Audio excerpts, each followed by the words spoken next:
মালিককে টাইম দেওয়ার সময় আমার হাতে নাই।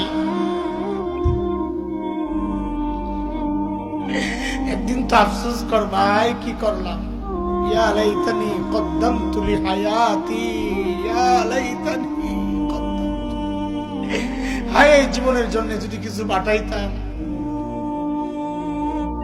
এই দেখ আমার দিকে তাকা, আমি তো এখন আফসোস করি, আরে যৌবনের 32টা বছর শেষ করলাম, আরে কি করলাম।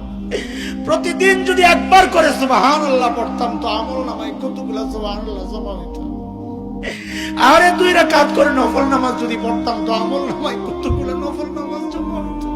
কি করলাম, কই কই ঘুরে ঘুরে টাইম শেষ করলাম।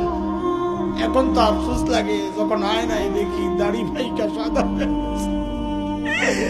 যখন থেকে চুল সাদা হয়ে গেছে বুঝি আরে টাইম তো শেষ, টাইম তো শেষ। ডাক্তার এসে বলবে যে কোনো মুহূর্তে, আই কি করলাম।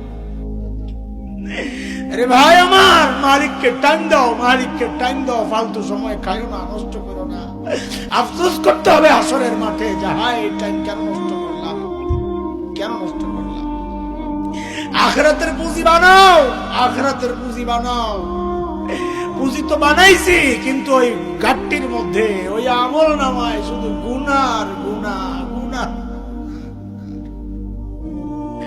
পুঁজি এমন পুঁজি বানাইছি যে পুঁজি আমার জাহান্নামে নিয়ে যাবে।